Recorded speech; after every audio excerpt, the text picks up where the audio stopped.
Di bawah bab ini Bukhari kemuka kedua, dua riwayat. Riwayat pertama, Al-Hakam menceritakan, dia kata haddathani Ikrimah anna Ibn Abbas kana idza sami'a sawta ar-ra'd qala subhanalladzi sabbahat lah qala inna ar-ra'd malakun yan'iku bil ghaith kama yan'iku ar-ra'i bi ghanamih.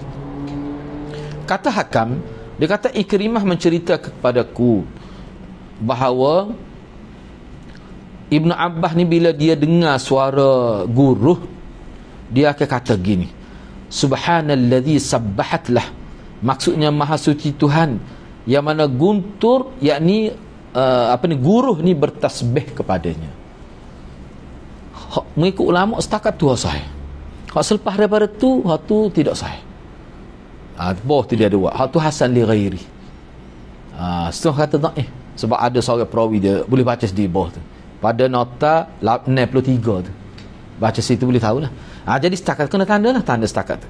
Kemudian Ibnu Abbas kata, hak tu ulama pertikah. Ibnu Abbas berkata, sesungguhnya guntur, apa ya guntur ni bahasa Indonesia ada. Dia ke bahasa Kelantan ke dia? Guruh ni? Guruh ke tak? Siapa ke? Guruh ni adalah malaikat yang memanggil hujan sebagaimana pengembala kambing memanggil kami. Ni ulama kata tak sahih. Setakat tadi sahih. Kena tahu sebab tu kena gari. Mana melekat faham? Seorang melekat. Syekh kata saya nali. Gitulah. Hadis ini merupakan dalil bahawa guntur adalah malaikat yang diserahkan tugas untuk mengurus awan dan ucapan tasbihnya dapat terdengar. Tapi dia gini ya, kena ingatlah. Jadi suara guruh tu dikatakan suara malaikat, hak tu lama petika. Tapi guruh tu makna satu makhluk Tuhan. Bunyi tu suara bertasbih dengan cara dia. Sepokok bertasbih dengan cara dia. Lembu kambing bertasbih dengan cara dia. Jadi kandungan hadis dia buat tu berdasarkan dia terima tu lah. Tapi mengikut ulama tak sahih tu. Sahih sekerat tu ya. Tu. Bawah tu dia ada buat dia. Kalimat pertama sabit secara marfu' dari Ibn Abbas. Hak pertama setakat sana ni. Hak kata seorang malaikat tu, hak tu tak sabit.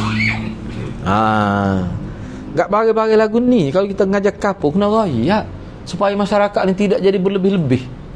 Kena raya tu. Setakat ni saya. Mana kita didik masyarakat ni bila kata hadis ni kena tengok dulu. Jangan kata hadis, hadis tak kata saya. Tu tak ngaji benar, tu kalau kecek gitu. Hadis mesti saya. Lagi tak ngaji. Hadis kan ni? Berat ya. Ibn Abbas pula tu. Maha guru sahabat ni. Maha guru sahabat, Syekhus Sahabah, maha guru sahabat. Baik, hadis yang kedua, Ana Abdullah bin Zubair annahu kana idza sami'a ar-ra'd taraka al-hadith wa qala subhanalladzi yusabbihu ar-ra'du bihamdihi wal malaikatu min khifatihi thumma yaqul inna hadha lawa'idun shadidun li ahli al-ard. Daripada Abdullah bin Zubair, bila mana dia dengar guru terus dia tak cakap, dia tinggal. Kalau dia duduk kecek pun dia berhenti kecek, lalu dia berzikir dengan zikir ini. Apa dia? Subhanalladzi yusabbihu ar-ra'du bihamdihi wal malaikatu min khifatihi. Apa maksud dianya? Maha suci Tuhan yang guruh bertasbih dengan memujinya. Demikian pula para malaikat bertasbih juga kerana takut kepadanya. Malaikat pun bertasbih. Ini adalah peringatan keras. Kemudian kata siapa? Kata Abdullah bin Zubair, inna hadha, yakni guruh bunyi ni lawa'idun syadid, suatu peringatan tegah kepada penduduk bumi. Kena ingat Tuhan lah kalau bunyi. Tengok dia tadi, siapa tak kecek, senyap, tak kecek. Bila bunyi guruh buti kecek. Terus baca ni, subhanalladzi yusabbihu ar-ra'du bihamdihi wal malaikatu min khifatihi. Sebab tu dia kata ni peringatan. Sebab apa? Sebab salah satu bentuk kiamat pun bunyi juga, bunyi yang kuat. Siapa pecah gengendai dalam hadis sebut, mati kerana bunyi kuat tu. Kan ana baca ni di apa ni, di Afghanistan lah ni pada lagi. Salah satu bom yang diturunkan di itu tu bom hak bunyi. Dia bunyi kuat sampai pecah. Sebab tu kalau dia sebab tu dia tutup lengan. Dia tu bom tu untuk merosakkan ni organ ni pendengaran. Dia boleh tubik darah ni. Dia jenis bom tu memang dia untuk bunyi. Ada jenis gitu. Tu. Jadi bila dia bahaya nyanyi, budak-budak ana tengok dalam itu, tubik darah tu lengan ni. Pecah gengendam. Pekak dah lepas tu. Dia ada jenis bom. Jadi di akhirat bila nak berlaku kiamat, salah satunya gempa. Bunyi tu. Gemar dia tu siapa perkat rosak mati siapa mati. Ni. Sebab itulah Abdullah ibn Zubair kata, Abdullah bin Zubair tu Ibn Zubair lah. Ibn Zubair lah. Apa ni, cucu saya Nawakal ni. Cucu saya Nawakal. Dia kata inna hadza la wa'id. Kalau ngaji bahasa la tu takkid, benar-benar. Lam tu, lam bagi atas benar-benar. Dia panggil harfut takkid. Sesungguhnya ini benar-benar wa'idun syadid, peringatan, ancaman yang sangat dahsyat kepada penduduk ni. Kena sedar, kena ingat Tuhan lah kalau bunyi. Sebab tu kita kata la haula wala quwwata illa billah. Nak didik diri kita supaya ingat pada Allah. Sebab itulah Ibn Zubair berhenti kecek. Ketika mendengar guntur, mendengar guruh, disunahkan kata gini, subhanalladzi yusabbihur ra'du bihamdih wal malaikatu min khifatihi. Maha suci Tuhan yang mana guruh pun bertasbih memujinya dan malaikat pun bertasbih kerana takut kepada Allah. Baik, seterusnya kita pergi pada bab 301, mohon keselamatan kepada Allah Azza wa Jal. Di bawah bab ini Imam Bukhari kemuka 3 hadis. 3 hadis. Hadis pertama, an Ausat bin Ismail qala. Ni anda pun tidak baca dengan lengkap lah. Kalau nak baca dengan lengkap kena ambil. Imam Bukhari telah meriwayat kepada kami, katanya Adam mencerita kepada kami. Kita tak payah baca lah tu nak ringkas. Terus kita pergi pada an Ausat itu. Jadi kata Salim bin Amir, dia kata an Ausat bin Ismail qala sami'tu Abu Bakr as-Siddiq radhiyallahu anhu ba'da wafatin Nabi sallallahu alaihi wasallam qala qama an-Nabi sallallahu alaihi wasallam. Berapa kali dah tu kita berselawat tu. Majlis selawat juga kita ni pun ni. Cuma sekali dengan hadis, baca hadis. Sebab tu Ibn Hibban kata, inilah sebenarnya maksud selawat tu. Nabi suruh banyak selawat, suruh banyak baca hadis. Kita baca Quran, banyak mana kita selawat, mesti kita kaitkan dengan Nabi Quran tu. Tu. Sebabnya majlis selawat kena ingat ni, anda sebut ni bukan apa supaya kita bukan kata tak ada kerja lain, cakap nak sebut tu. Tu kerja kita dah tu sebut tu. Ada ke sahabat Nabi buat majlis selawat ni? Tak ada. Selawat kalau kita dengar 2 jam dalam program, bukan selawat tu,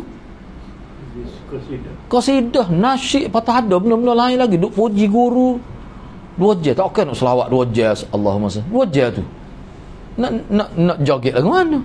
Benda-benda gitu. Sebab dia ada benda lain. Ni sahadih berapa kali dah tu, tak syarah lagi tu.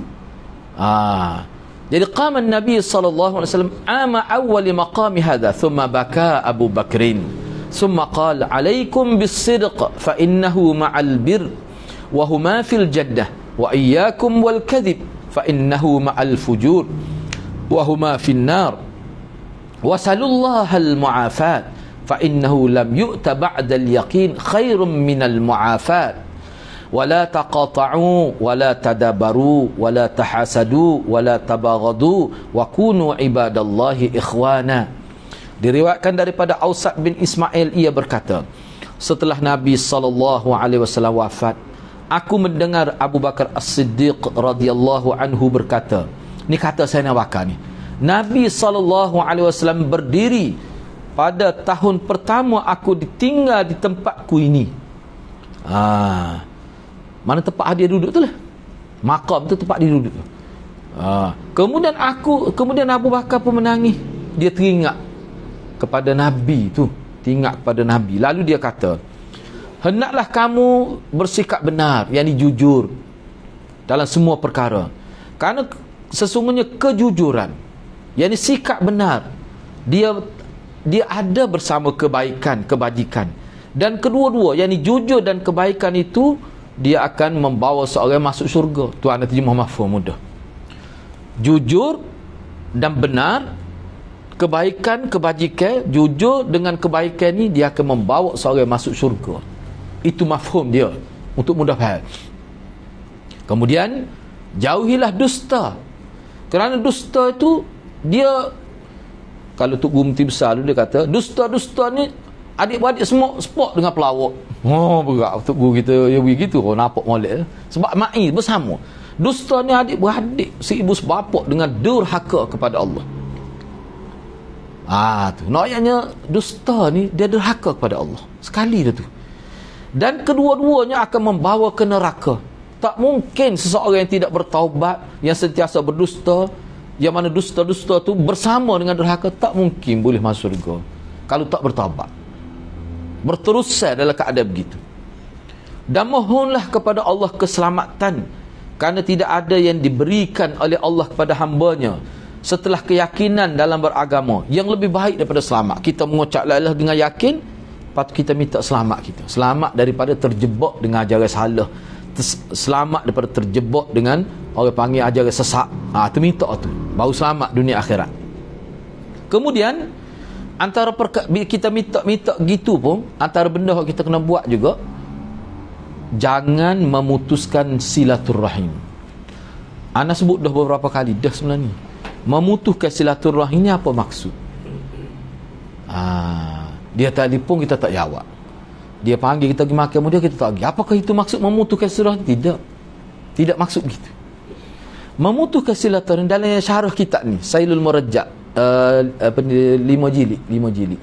Dia sebut memutuskan silaturrahim ni mana seseorang itu sudah hilang perasaan sayang kepada saudara dia. Dia timbul perasaan benci. Itu makna memutus silaturahim. Sehingga dia beri gambar benci tu lagu mana? Kalaulah saudara se-Islam dia tu dapat nikmat, dia rasa susah hati. Dia mulut tak kata apa. Tak senang. Bila tengok cikgu dia senang, kita rasa tak senang. Bahaya tu. Walaupun apa tu baik depan tu, tapi sebenarnya masalah tu. Baik tu boleh pura-pura tu. Tapi bila tengok kawan dia seagama dengan dia susah, rasa senang. Oh, segar rasa. Tu kalau lagu tu kita kena perobat awal-awal lah, takut dia mati. Itulah maksudnya taqatu, putus dah tu hubungan. Hak duk buat lagi ni tu boleh buat belakang. Maknanya hak ni bak hati ni. Ana baca tu 2 kali, lepas tu duk tengok dalam lain pun ramai juga ulama kata gitu. Kita pun boleh faham molek. Sebab silaturahim ni kadang-kadang nampak tu baik-baik tu, tak mesti tu. Pura-pura tu. Ni ikhlas sungguh. Betul dalam tu. Kalau tak ada tak lagi royak, lalu awak dengan saya ni ada masalah, saya nak tahu terang. Royak. Susah masalah. Jumpa saya belanja mi udai dulu ke. Lepas tu royak lah. Minta maaf lah, saya ni bahasa awak tak kena gini. Dengar dia jawab lagu mana. Dengan penuh semangat ukhuwah Islamiyah, insya-Allah. Kalau tidak syaitan ganggu, tu ada sombong waktu. Akhir sekali dia pun pelik apa nampak jadi Jawa gitu punya dalil tak beres tu. Kena betul lah. Ana memang ana faham tu kita pun jadi orang panggil jeliga lah dia sebut tu. Tu makna putus silaturahim. Hak tu tak sih. Janganlah saling membelakangi ni kesan daripada putus tu, nak mengelak daripada jumpa. Nampak takut lalu. Kesan dia. Janganlah saling iri yang dihasad dengki. Sebab hal ni akan merosakkan silaturahim. Dan janganlah saling membenci, kesan daripada tadi. Hak dalil tadi. Saling benci. Melainkan jadilah kamu hamba-hamba Allah yang bersaudara. Jadi makna benci ni kadang-kadang tak semesti putus lagi. Sebab tu dalam kitab tu dia sebut, maknanya contoh benci sampai tahap putus silaturahim itu saat ni lah. Memang tepat bagian. Kadang-kadang kita pun boleh ada tu. Kena betul lah. Kena betul Bila tengok jiran kita tu nampak beli kursi baru, rasa tak senang. Serabut perut aku tengok tu. Bermasalah, hati bermasalah. Tak salah lagu tu Kalau berlaku lagu tu maknanya kita sedar dalam orang panggil kena serangan syaitan tu. Walaupun tak kena seteruk pun, kena serangan syaitan tu, kena astaghfirullah, a'udzubillahi minasyaitanirrajim. Kena jaga hati kita sebab kalau kita tak buat hal tu, maknanya syaitan bersarang tu. Itulah kalau dalam istilah kita baca tu di Pasir Lada tu dia panggil Bila kita ada perasaan tadi, makanya ada makanan syaitan dalam diri kita. Ada makanan syaitan. Seperti mana kalau kita ni ada pada kita makanan anjing. Anjing tu kalau dia tak masuk dekat pun dia sentiasa mengintai-ngintai kita nak ambil makanan tu. Kena buang, jangan tinggal gitu. Baik, hadis yang kedua, an Mu'adz qala marra an-nabi sallallahu alaihi wasallam ala rajul yaqul. Sebelum tu ana nak sebut sekali lagi hak ni. Hak ana bacalah poin ni. Hak ni pengarah kita dah sebut melalui hadis Nabi ni lah panggil. Inilah orang panggil kaedah tazkiyatun nafs. Proses kita nak baiki jiwa, nak bersih hati kita dengan cara ni. Jadi maknanya, okey, sekarang ni awak ada ke tidak perasaan gini? Benci pada saudara bila dia dapat nikmat, ada ke tidak? Kena rasa sendiri, orang lain tak tahu tu. Bila kita rasa ada pada kita, orang-orang tertentu bila dia dapat nikmat kita rasa tak senang, kita berasa gitu. Maknanya kita ni ada makanan syaitan dalam diri kita. Jadi mana proses tazkiyahnya adalah membuangnya itu. Ulama buat pendetilan. Jadi orang yang awak rasa tak senang hati bila dia boleh nikmat, awak kena beri sesuatu pada dia, buat baik pada dia, nak buat tu le panggil latihan secara mubasyarah, secara formal. Misalnya kita berciba-jira kita, cara kita nak buat makanan syaitan tu, kita nak buat baik ke dia. Allah beli kursi baru, hamba puasa nak beli yogurt ni. Oh, lepas tu kita peluk agi, peluk dia ke dia kan misalnya. Apa tu? Nak lawan hak beci tadi. Siapa hilang beci? Timbul balik mahabbah itu. Tu cara dia. Tu orang panggil tasawuf cara Nabi, tapi Nabi tak guna istilah tasawuf, tazkiyah. Ni kalau duk ada gua gitu saja duk. Tahu saja nak bersih ke mana. Ada kata berzikir. Tak, Nabi tidak ajar lagu tu. Dah kalau beci kena hijah pergi jadi saya. Cara mana tadi? Sebab tu Dr. Harudin dia guna bahasa dia, kalau saya kata hitam, kita kata putih, dia hitam pun. Makna lawan, ada makna lawan, maknanya lawan. Dia tak boleh tak lawan. Jadi kita boleh tahu sembuh ke tak sembuh bila timbul tak dibenci ya. Buat-buat jadi saya. Siar tu. Tapi ada lagi nyakit lain tu. Tengok, nyakit lain pula. Itu cara agama. Bagaimana itu lebih praktikal. Membaiki diri dalam hidup bermasyarakat. Itu maksud dia. Tu disebut dalam hadis, dalam syarah-syarah tu. Memang disebut. Misalnya Minhajul Qasidin, kita nak baca di Masjid Aman itu bila habis kitab tu. Tu dia ada sebut tu. Ada sebut. Sebut terang tu.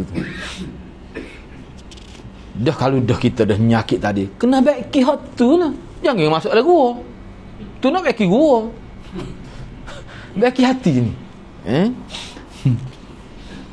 An Mu'adz qala marra an-nabiy sallallahu alaihi wasallam ala rajul yaqul Allahumma inni as'aluka tamaman ni'mah. Qal hal tadri ma tamamun ni'mah?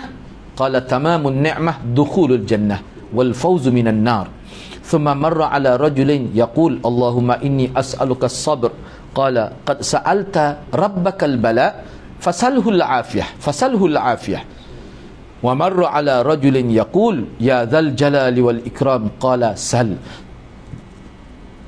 Daripada Mu'adz, beliau mengatakan Nabi SAW melalui dekat seseorang yang mana orang itu berkata begini, Allahumma inni as'aluka tamaman ni'mah. Terus kita terjemahlah mutak ni baca dah. Ya Allah, ni orang tu kata, hak Nabi lalu dekat dia, dia kata gini, ya Allah, sesungguhnya aku memohon kepadamu nikmat yang sempurna. Bila orang tu kata gitu, Nabi pun tanya dia, tahukah engkau apa itu nikmat yang sempurna? Orang itu pun menjawab, nikmat yang sempurna adalah masuk syurga. Dan Nabi sebut lagi.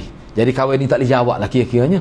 Maka Nabi tanya, lepas tu Nabi sendiri buat jawapan. Nabi kata nikmat yang sempurna adalah dapat masuk syurga dan selamat daripada neraka.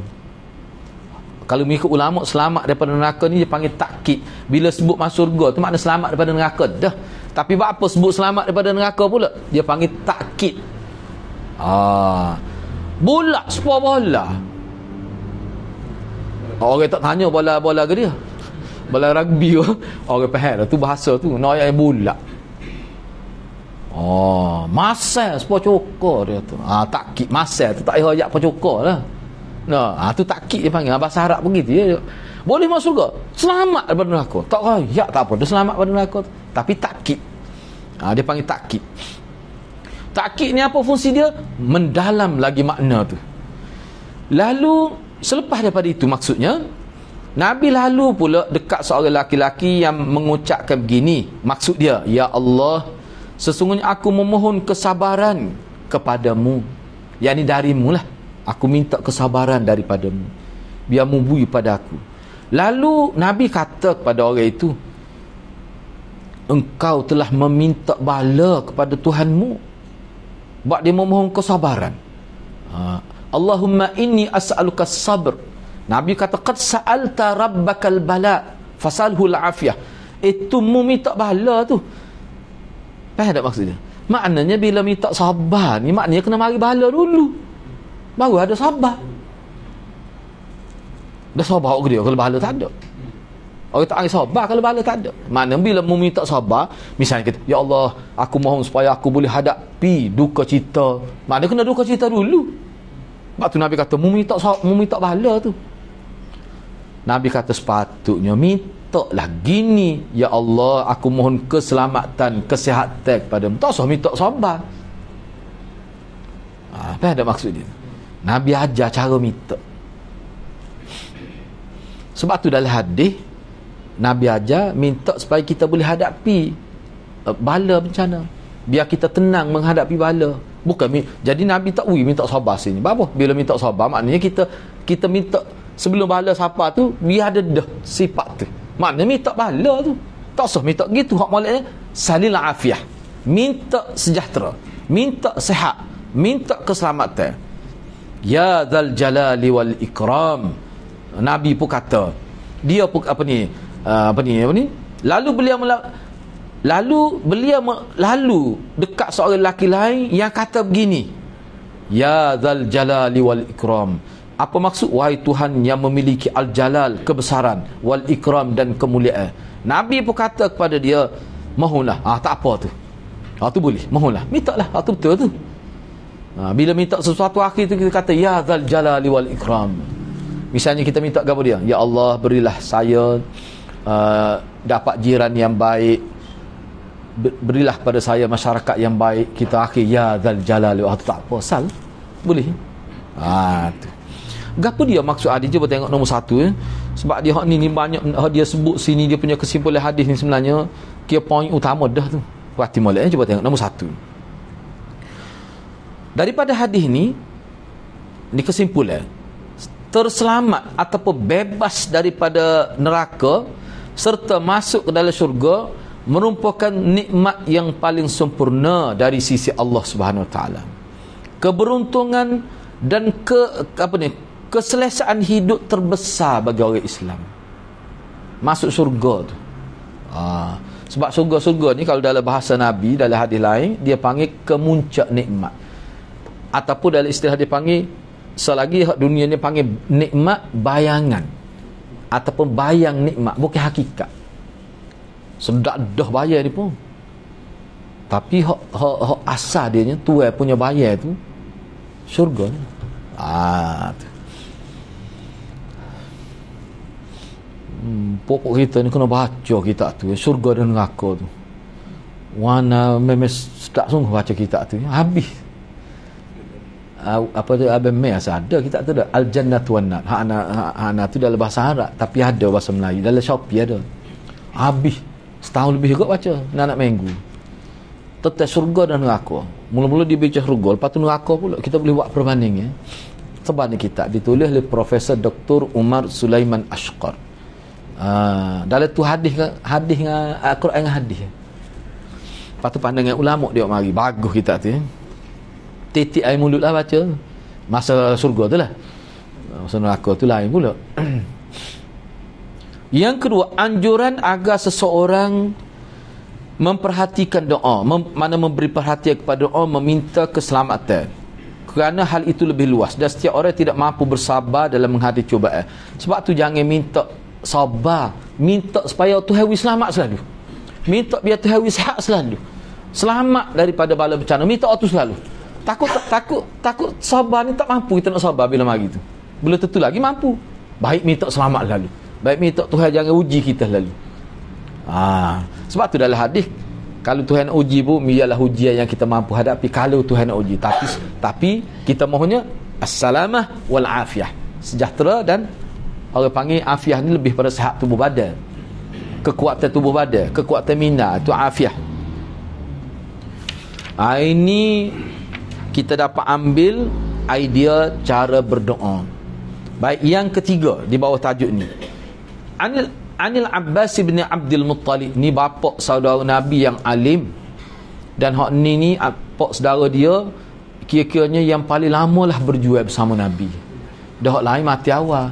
Tengok Hamzah dah mati awal. Ni pak saudara dia Abbas, besar ni peranan dia. Sebab tu jangan nampak Abu Talib saja. Sebab tu setengah-setengah ulama dalam kitab baru dia tersilap kita duk nampak Abu Talib saja. Itulah hak paling sedap.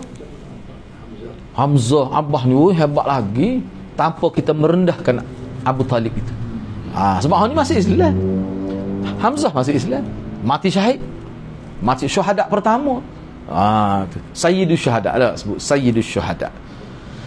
Baik, Anil Abbas bin Abdul Muttalib, qultu ya Rasulullah allimni syai'an as'alullah bih. Faqal ya Abbas salillah al-afiyah. Thumma makathtu thalatha. Thumma ji'tu faqultu allimni syai'an as'alullah bih ya Rasulullah. Faqala ya Abbas ya ammi tu, ya amma Rasulillah. Betul dah tu. Ya amma Rasulillah. Kalau ngaji bahasa Arab, oleh kerana munadak ni dalam bentuk idhafah, dia kena bagi data ya Abdallah, ya amma Rasulillah.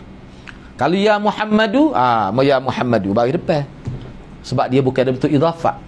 Ni idhafah ni maknanya munadak dalam bentuk tarkib idhafi, dia panggil. Boleh di ustaz kita tak ngajar agak tu. Kau ada dah.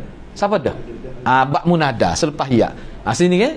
Kalau orang baca ya ammu Rasul, salah. Dia kena amma sebab dia jadi mudhaf pada Rasul. Ni orang panggil tarkib idhafi. Ya amma Rasul. Kan ya Abbasu sebab dia mufrad. Abbasu sebab dia mufrad, bukan tarkib. Tidak ya Abbas bukan ya Abbasa. Kalau apa ni tak ada itu ya ammu. Kalau tidak idhafat, ya amma Rasulillah, ya Abdallahi salillah al-afiyata fid dunya wal akhirah. Diriwayatkan daripada Abbas bin Abdul Muttalib, dia kata, aku tu mana Abbas lah, pak dara Nabi ni, dia ngaji dengan anak dara dia, dengan anak dara dia Nabi. Tapi Nabi banyak ngaji dengan dia tentang pengalaman hidup Abbas ni. Tengok cuba dia masa tahun ke-12 ke sebelum hijrah tu, bila puak Ansar mari nak ambil Nabi, Abbas rayak kepada Nabi Muhammad, biar dia jumpa aku. Tu kita baca ke terkesan sungguhana. Saya pada tak Islam lagi, dia rayak anak dari Muhammad, kalau puak tu mari nak ajakmu, biar jumpa aku dulu. Pengalaman hidup dia tanya Nabi dengar pak dara dia tanya, duk kecek kau tu, mu nak bawa anak dara aku ni, jaminnya mu nak jaga dia setahun mana. Pengalaman seorang tua pak dara, bagus abah ni kena jumpa aku dulu. Padahal dia tidak Islam lagi masa tu. Makna dia nak ambil satu, orang panggil apa, perakuan lah. Mu nak jaga setahun mana anak dara aku ni, anak dara aku ni, walaupun aku tak Islam. Maknanya terkira dengan pak dara. Bila Abbas tu puas hati, bila puas Ansar kata saya akan jaga Muhammad supaya lebih daripada saya jaga isteri dan anak-anak saya, baru Abbas rasa puas hati. Sebab tu Nabi hormat. Ini antara orang yang paling Nabi hormati, pak saudara dia Abbas bin Abdul Muttalib ni. Baik, jadi Abbas kata, wahai Rasulullah, ajarlah pak cik ni sesuatu yang pak cik boleh minta kepada Allah. Mana pak dara dia minta, Nabi ajar doa kepada dia. Maka Nabi pun kata, wahai pak cik Abbas, wahai pak cik Abbas, mintalah kepada Allah kesejahteraan, afiat, keselamatan, sihat tubuh badan, termasuklah ke dalam afiat tu. Kata Abbas, lalu aku pun 3 hari tak tanya duk dia. Lepas tu kemudian aku pergi jumpa semula dengan Rasulullah. Aku bertanya je, wahai Rasulullah, ajarlah pak cik sesuatu yang mana pak cik boleh guna untuk mohon kepada Allah. Maka Nabi pun kata, wahai Abbas, wahai pak cikku, maksudnya wahai pamanku, mohonlah kepada Allah afiah dunia akhirat, selamat dunia akhirat. Supaya Rabbana atina lah ni, Rabbana atina fid dunya hasanah wa fil, tambah satu waqina. Jadi maksud afiah termasuk semua dah tu. Masuk surga tak panggil afiah, masuk neraka. Tu. Hadis ini merupakan dalil bahawa doa memohon kesejahteraan tidak boleh disejajarkan dengan doa lain dan tidak dapat diganti dengan perkataan yang digunakan untuk menyeru Allah SWT, Rabb yang memiliki keagungan dan kemuliaan. Hal ini kerana Rasulullah SAW meminta Abbas untuk berdoa memohon keselamatan, kesejahteraan setelah kembali meminta beliau agar mendoakan yang boleh ia gunakan untuk mohon kepada Allah. Maknanya sebelum dia balik rumah 3 hari tak jumpa Nabi tu tak, mari tanya Nabi ayat tu lah. Nabi ayat sama tu, cuma tambahnya fid dunya wal akhirah. Mana minta afiah. Ni kesimpulan dia buat sini. Nak ayatnya di sini, mana hak ni kita boleh mohon secara khusus lah. Misalnya kita kata apa dia kata, Allahumma inni as'aluka al-afiyah. Misalnya Allahumma inni as'aluka al-afiyah, Allah sesungguhnya aku mohon kepada al-afiyah fid dunya wal akhirah. Gitulah. Boleh ya? Allahumma inni as'aluka al-afiyata fid dunya wal akhirah. Maksudnya, ya Allah, ya Tuhanku, aku mohon kepada engkau al-afiyah, yakni kesejahteraan dunia akhirat. Enggak tak berat tu, minta tu ya, bila sambil bawa kereta baca tu beribu kali tak apa. Moga tidak, Nabi tak sebut berapa, ikut kita, terserah kepada kemampuan kita. Hak ni nampak ringkas pun, min indi Rasulillah, dari Rasul ni, wahyu lah. Yang kedua, makna afiah. Ni maksudnya antara makna dia lah. Makna afiah adalah pembelaan Allah Azza wa Jal bagi hambanya. Seseorang yang memohon afiah, maka dia telah meminta kepada Tuhannya agar melindunginya dari keburukan yang bakal menimpanya. Tu afiah. Sebab tu kesejahteraan maksud dia. Tu maksud dia. Gitulah. Kita ambil sikit lagi lah. Ni berapa hadis ke? Dua hadis. Ringkas saja, kita ambil sekali lagi. Yang ke-302, bab 302. Tidak disukai doa minta bala. Doa minta bala. Dua hadis. Hadis pertama, an Anas qala rajulun inda Nabi sallallahu alaihi wasallam, Allahumma lam tu'tini mala fa atasaddaq bih fabtalini bi bala'in yakun atau qal fihi ajrun. Nampak molek tapi Nabi tak beri. Qala subhanallah la tutiquh, ala qulta Allahumma atina fid dunya hasanah wa fil akhirati hasanah wa qina adzaban. Baru kita tahu latar belakang doa ni. Ni dia panggil latar belakang hadis. Cuba tengok molek. Daripada Anas bin Malik, dia berkata, ada seseorang berdoa dekat Nabi sallallahu alaihi wasallam. Dia doa gini, ya Allah, jika engkau tidak memberiku harta agar aku bersedekah. Maksudnya begini, apa ayah nak terjemah gitu. Lam tu'tini malan fa'at, kenapa engkau tidak beri harta kepada aku supaya aku boleh bersedekah? Tu maksud dia mudahnya. Ya Allah, ataupun ya Allah, berilah harta kepada aku supaya aku boleh sedekah seluas-luasnya. Maka berilah aku, lepas tu, maka berilah aku satu ujian, satu bala, ujian yang mana dengan bala itu aku dapat pahala kerana sabar.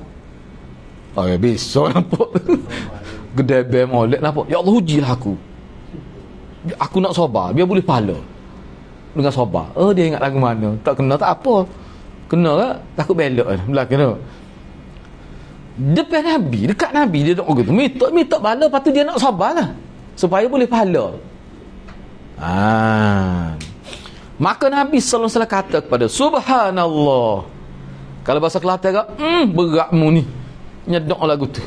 Subhanallah, engkau kalau Tuhan turun sungguh bala, engkau tidak akan mampu nak menghadapinya. Bapa duk minta lagu tu nya.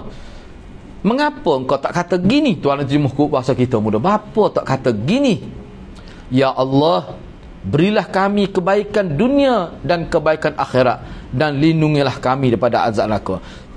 Hak ni hak sebenarnya. Duk minta pahala, lepas tu nak tahan sabar sebelum boleh pahala. Apa duk minta gitu? Minta ni lalu. Atina ya Allah, atina fid dunya hasanah wa fil akhirati wa qina azabannar. Tu latar belakang dia. Ni orang panggil mengikut ulama ni, dia panggil kunci doa. Teras doa. Sebab tu setiap doa diakhiri dengan ni. Ulama kita standard dia. Kalau dalam doa, ni doa panjang-panjang, doa pendek tak payahlah.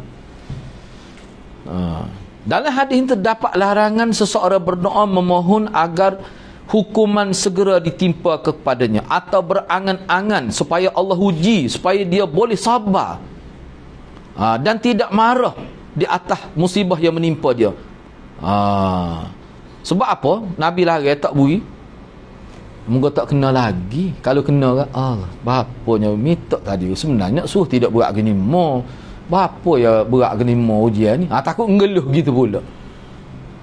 Sebab kita tak tahu lagi ujian ni, takut tak erat. Kita tak tahu kekuatan kita. Tak usah minta lah.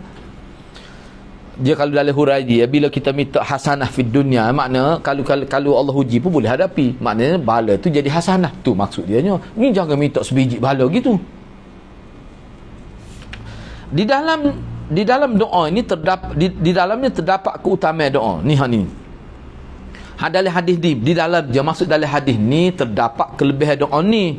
Allahumma atina fid dunya hasanah wa fil akhirati hasanah wa qina azabannar. Ya Allah, berilah kepada kami kebaikan di dunia dan kebaikan akhirat, dan selamatkanlah kami daripada azab neraka. Baik, hadis terakhir. Hadis 728.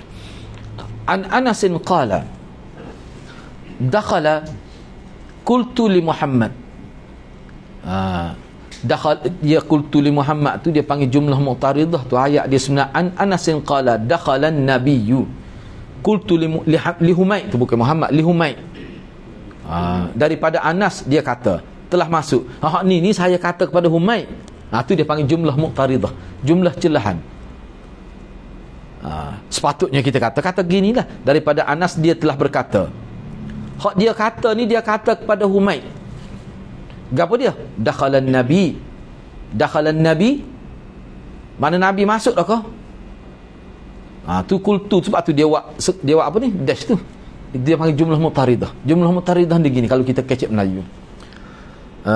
Orang tanya kita, awak nak pergi makan gula pukul apa ni? Insya-Allah pukul 4. Insya-Allah tu jumlah mu'taridah. Orang tidak nak tu jawapan. Orang naknya pukul 4 tu. Tapi kita celah ke dengan insya-Allah, sebab itu adab dalam bercakap orang Islam. Tu dia panggil jumlah mu'taridah.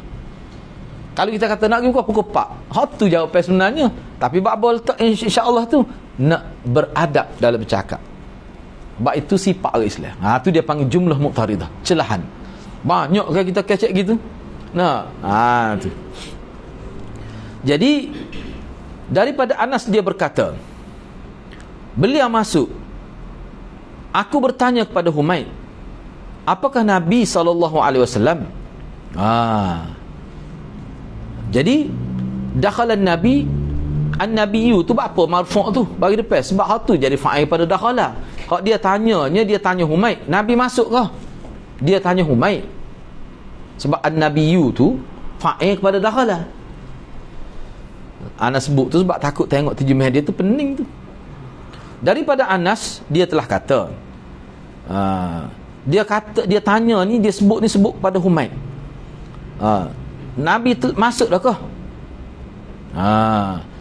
Dia pun jawab, qala na'am. Jadi qala tu siapa? Siapa dia yang kata dia telah jawab? Qala tu qala Humaid lah.